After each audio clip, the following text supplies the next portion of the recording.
Well, I got a little bit of UFO news. This is a newer story. This was sent to me on Twitter by Black Mask, so thank you, Black Mask. And this is titled "Aliens and UFOs at World's Deepest Lake." And before the show, Cretch is like, "Hey, didn't we talk about this already?" I think we brought it up as an aside, but we didn't go into the specifics of this. But what is the name of this lake again? This is Balcalay. It's pronounced Laurel. Laurel? Lake Laurel? It's Baikal. Baikal. I don't know. I don't know if that's going to make the pre-show. Anyone who listens to the pre-show on Patreon, was Mike trying to pronounce this word? Baikal. Well, I'll read a little bit of this. Since ancient times, the vast Lake Baikal has been known as deeply mysterious. But in the closing years of the Soviet era, and since, it has been the location of a number of alleged sightings of aliens and UFOs. Initially, these were covered up by the authorities of the USSR, but later they were revealed by the Russian media. In recent days, there have been unconfirmed reports in Russia that American director Steven Spielberg is planning a documentary based on these weird, unexplained accounts. But that has been not confirmed. It's just an internet rumor. There's no confirmation that Spielberg is going out there to do any sort of UFO documentary.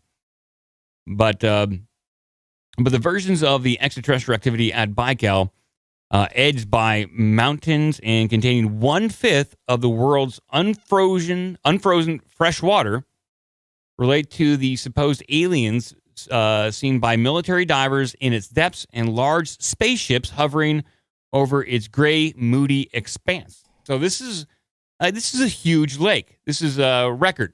Record deepness, right? Absolutely record deepness. It's a huge lake. And I read through the story. I did find some interesting little things here. So there's like a lot of like this standard accounts. People that would be out in the middle of the night, look up at the sky, and they see a huge spacecraft in the area of the lake. They all stare at it. They all agree, hey, we're looking at a giant spaceship, and then it zooms off over the lake. And then there are other accounts that describe entities that are coming out of these ships.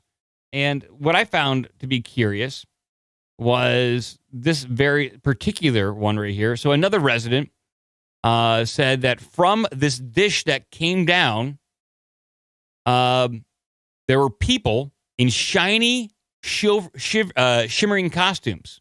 There were people, as far as I can remember, 3 people in shiny yellow suits. Seems that they were people, and they're describing yet again 3 people in shiny suits coming out of a UFO near this lake. You sure there were 3 of them? I have a picture of 4 of them. Well, according to this person, that's a picture of Devo, for crying out loud. Oh, God. You said shiny yellow suits. I mean, that is right. I don't think Devo was descending out of a UFO. All right, I'll find a better But maybe. picture. I got a better picture in mind. But this person went on to say it was some kind of circle. It can be said it was like a disc. It turned on its edge, and the windows were visible on this UFO. I personally decided for myself that these were people. They had some human image. Remember, this is translated from Russian.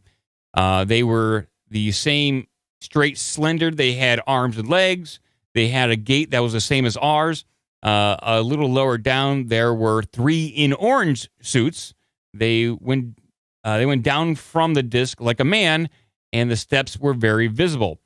Then, as they recounted the strange events, the aliens saw the people watching them. They returned to their spaceship and flew away. Which is, they had 3 people in yellow suits, 3 people in orange suits, and then they're like, oh shit, humans are watching us. We got to get the heck out of here. We don't need anybody seeing what we're doing down here. So it sounds like alien teenagers who were up to no good, and they saw that their neighbors were watching them, and they went laughing and running and shoving each other back into the bushes till they got back to the car and then left. Yeah. It's pretty much what you just described. They're coming down the stairs. They're humanoid. They see they're being observed. They quickly turn around and run.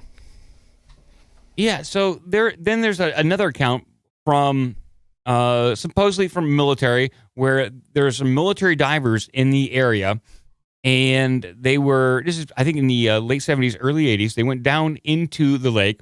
They saw what was a creature. They radioed back up, and the commanding officer said, yeah, let's get that creature.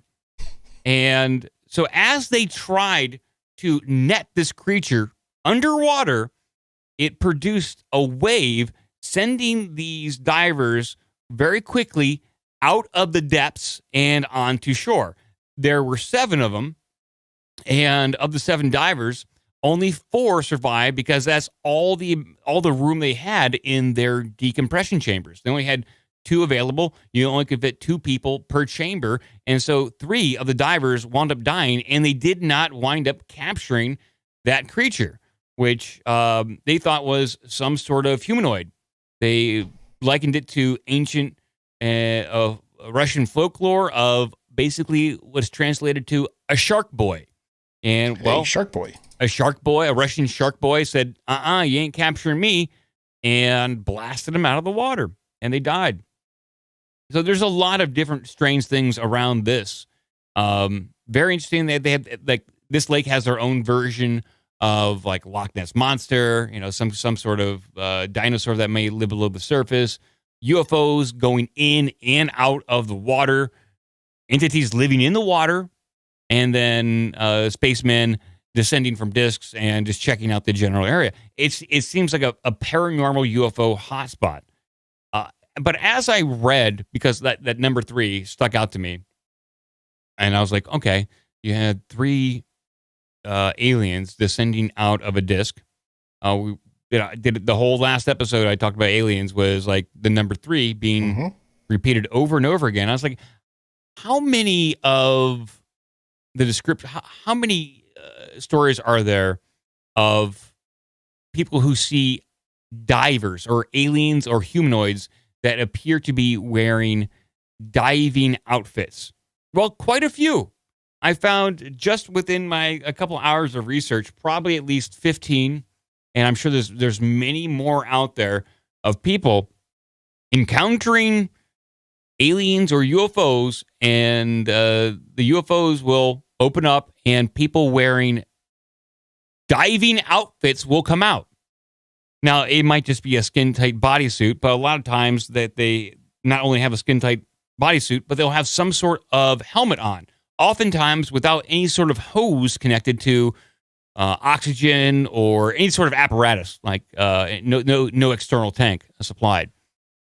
So I'll read just a couple of these because I'm on a diver kick. I'm kind of wondering if there's something more to this, and I think that I don't know if we're on the right track here, but it's a fun track, and there's nothing funner than alien divers out there.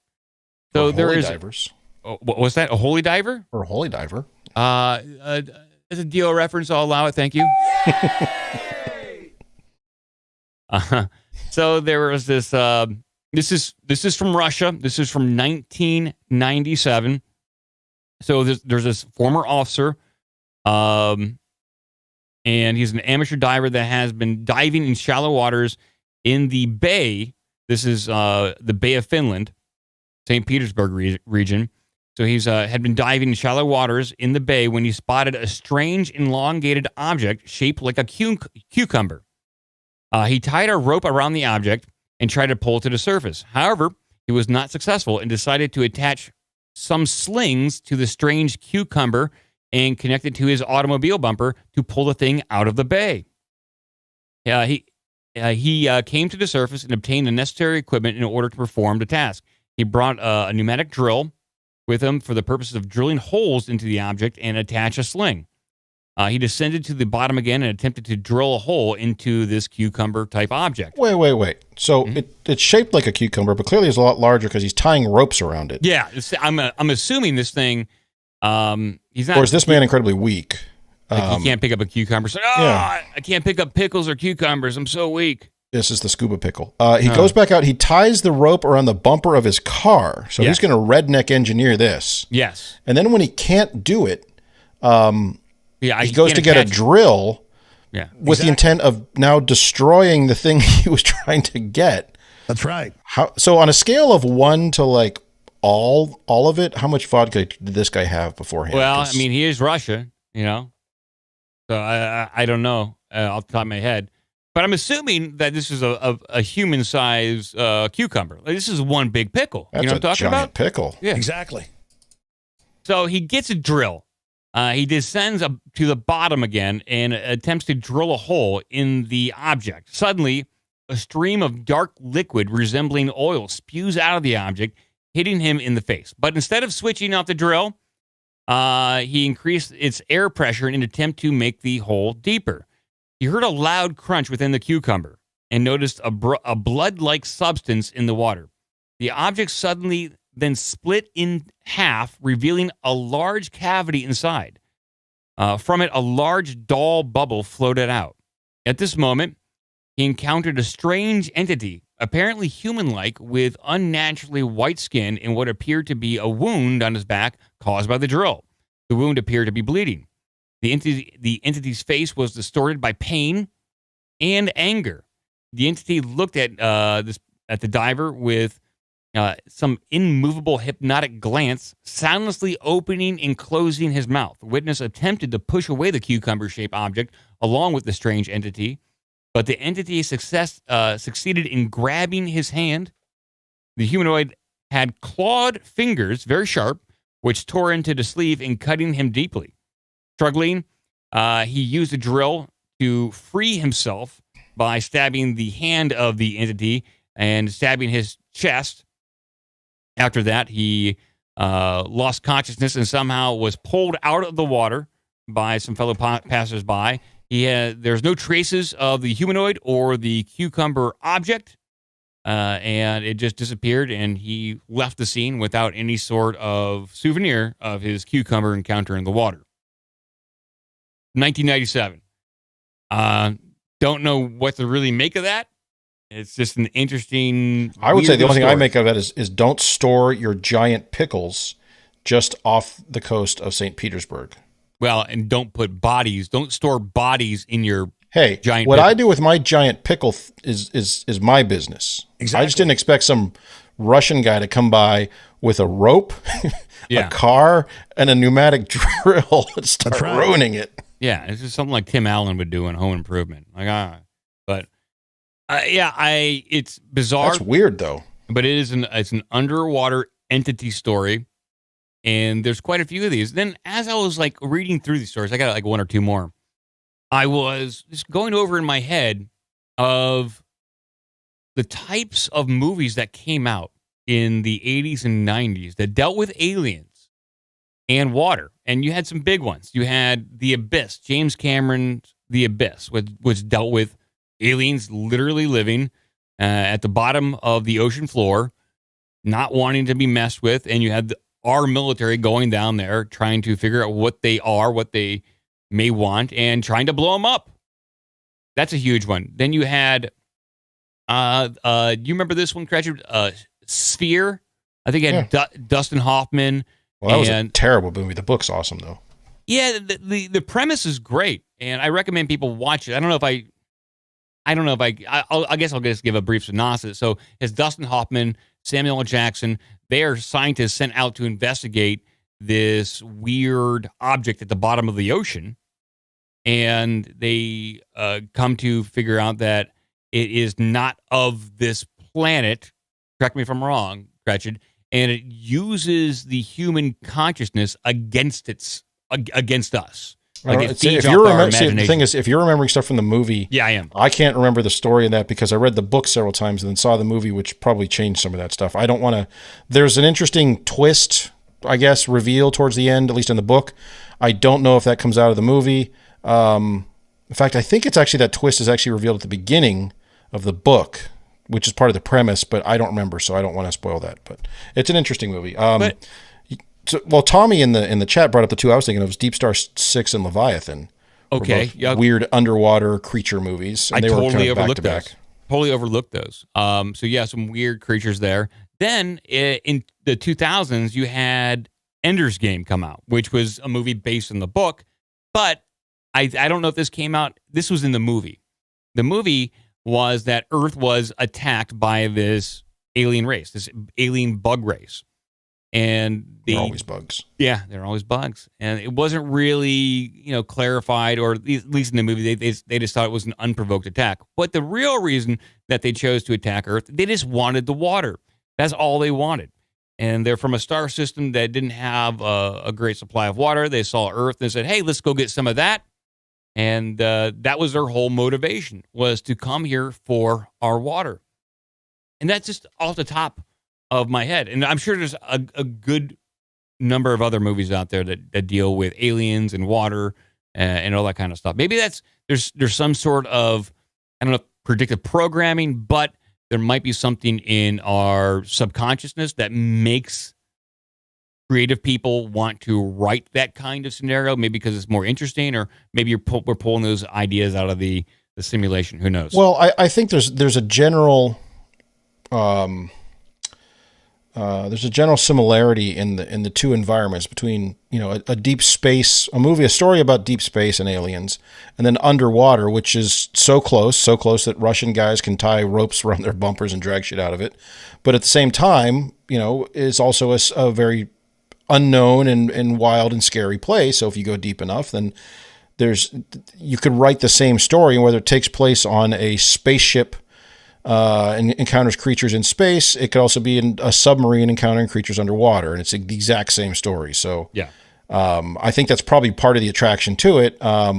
From a Hollywood perspective, it probably makes more sense to film them in water, because while filming in water is expensive, it's less expensive than trying to put people on wires and CGI and float them around in space and all that stuff. So there's probably some reason for that. Yeah, I do want to point out, as far as general underwater movies, there's one called, believe it or not, Underwater, from maybe 2 years ago, about a giant underwater, I think it's a drilling rig, oil rig, that gets attacked by unknown creatures. And it's a standard kind of horror movie, jump scares and that sort of thing. But there's a really interesting, not really a twist, but just the reveal of what these creatures are at the end, which is kind of fun for anybody who's a fan of the show. Would be well worth the last scene, or the scene at the end where they kind of reveal the creatures behind this and where they are, or where they're from and all that.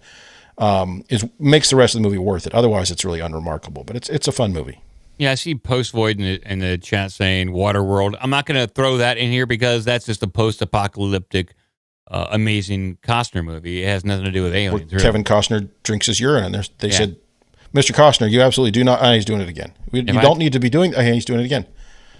If I have to pick my post-apocalyptic Kevin Costner movie, it's going to be The Postman. Postman, yeah. Yeah, it's just going to be The Postman. I like, for my post-apocalyptic movie for Kevin Costner, I like Robin Hood. Oh, yeah. That was really post-apocalyptic? Nice. I don't remember. Yeah, I like that one. That's a really good post-apocalyptic. Actually, my favorite Kevin Costner movie is actually, I'm going to forget the name of it now. American Flyers is my favorite one. But no one's ever seen that movie. No, I don't know what that is. It's a great film, if anyone's seen it. Someone in the chat knows American Flyers. Well, I got great movie. Maybe one or two humanoid stories here. Maybe I'll do this one more, and this is an interesting one. This is also another one dealing with people in diving suits. We like diving suits. They make your body look good.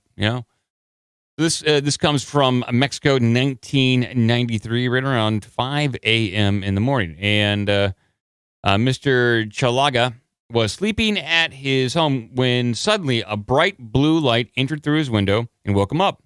Everything seemed to be very still, and all the surroundings were enveloped in a strange blue light. Looking out the window, he saw a gold-colored disc-shaped object about 15 meters in diameter land in a nearby field. The craft was totally silent. A hatch opened up, and several huge figures came out.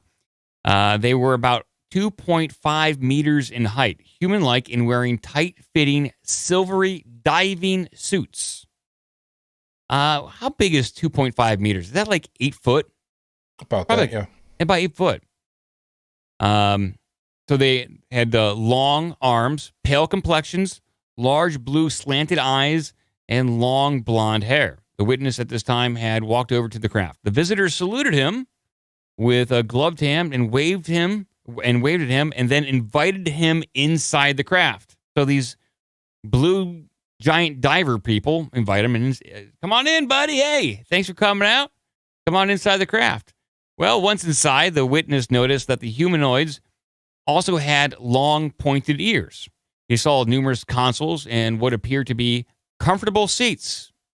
I guess they had some lazy boys up there. He also saw a metallic table with several different instruments.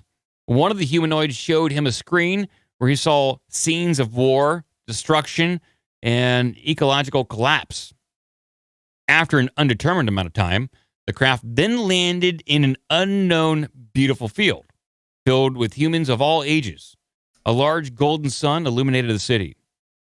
He was taken to a crystalline waterfall that was surrounded by beautiful colored stones. There were humanoids explained to Mr. Chalaga that his destiny was that of carrying and healing his fellow human beings. He was also told that humanoids had several bases in his area, including one in, I guess, Luguana. Well, this guy was also warned of different types of aliens that were also visiting Earth, and the ones that were responsible for the reported animal mutilations. These were described by these tall entities as the short, large-headed humanoids with huge black eyes and 4 fingers on each hand and protruding stomachs that mostly wore tight-fitting maroon outfits and traveled in small craft with ball landing gear. That's super specific. It sounds like something out of the Jetsons. It sounds so ridiculous. So it sounds like these tall blue aliens wearing diving suits are going, hey, you got to keep an eye on the little gray aliens because they're taking your cattle, they're taking your people, and they don't give a darn about you. Okay? They don't give a crap about you. Well, this guy was eventually returned home. He reported he reported a drastic loss of weight soon after the incident, but recovered. Other locals reported low flying lights over the area about the time that he was taken up and taken away. But currently, this guy is known as a local healer, and he uses natural herbs and remedies to help his patients. I was beyond like the diving suits and everything. I've also been dwelling on the number 3 when it comes to humanoid interactions. And I think I might have an explanation to this. And it's not going to go to numerology or anything like this. I'm relating everything that I know to computers and infrastructure and deployment to what I'm reading in these stories. And so when you deploy a couple of servers and you have to worry about traffic, you're worried about your site being hit by too much talking about internet load traffic. balancing. Yeah, load balancing, exactly. Typically, you want to have, if you have any sort of intelligent load balancing, you want to have 3, because whatever decision-making process there's going to be a vote. And so you want to have an odd number so that it goes to one side or the other for the voting process. So 3 people makes a vote possible. If you just have 2 entities or 4 entities, there very well could be a standstill in decision-making. So that 3rd person or 5th person can tip the balance in one decision or another. Makes sense, at least to me. Well, that's where the where the phrase "minority report" comes from in the Philip K. Dick story and in the movie later. But there was 3, and there was, you take the best 2 out of 3, and the minority report was the dissenting opinion. Yeah. The crux of the story being that at one point the dissenting opinion was affecting the opinion or the majority opinion, and so that was one they had to look at. So you can make decisions with 2 people, but you have to talk, you have to present your case, and then have a discussion back and forth about what you're going to do. It just seems like the using the odd man or odd entity or odd alien is a much more efficient way to do that. And if we're seeing things in 3s, it might be like it's speculated that the Greys are a soulless robotic race. And it would make sense they would want to abduct people in 3s if they are much more computer, like binary thinking. Like their rationale is Wouldn't not they on be trinary thinking? Yeah, trinary thinking. It's not like on an emotional level. There's not a lot of discussion. They just make some choices, they vote on it, and boom, it's done. It's very quick. So you're saying they rock paper scissors it, but they have a fourth one. I think so. I mean, rock paper scissors pickle. Yeah, pretty much. Cucumber. Cucumber. Yeah, water cucumber. I mean, those are just like two little things right there. I got another one over here from Tacoma, Washington, 1968, where there's a woman, and this is a quick one. I'll just read this, and then we'll move on. But Vera Jones should have been in bed, but instead she sat in her kitchen looking out the window. This is at night. She had a problem. A husband who drank and mistreated her. Out near a streetlight, she was amazed to see what looked like 3 large bubbles float down. She hurried outside and was watching them when a big round black object with bright, beautiful red lights came in over the church across the street. Vera rushed back to her house and peered out the window. 3 light-skinned tall men wearing skin-tight divers suits were standing near the window. They had handsome faces and spoke in a very pleasant, masculine English voice. The method of communication was mind to mind and not vocal. Here is what Mrs. Jones said happened next. The spacemen asked me if I wanted to go for a ride. They said they were from Saturn. They said they had been watching me for some time and that I was a goddess. Then they got mean and said they were going to take my kids away from me. I asked them how they could do such a thing. Then I blew up at them and they went away. In the following days, the witness began hearing the spacemen's voices in her front room. They seemed to be discussing her husband's treatment of her. But once she heard what sounded like swords clashing, she heard them talking about her as she took a bath. At night in bed, she felt like something was making love to her, but could not see anything. Distraught and full of fear for her children and herself, she went to a nearby fire station. She began to tell the men there about what was happening to her. They called the police, and it was not long before she found herself in a local hospital for the insane. Yeah. I feel sorry for your mother. Yeah, that was a very oddball story. I like the idea of she hears swords going on, so they're now sword fighting, but then they're talking about her while she's in the bath. It's just weird stuff. This is weird stuff.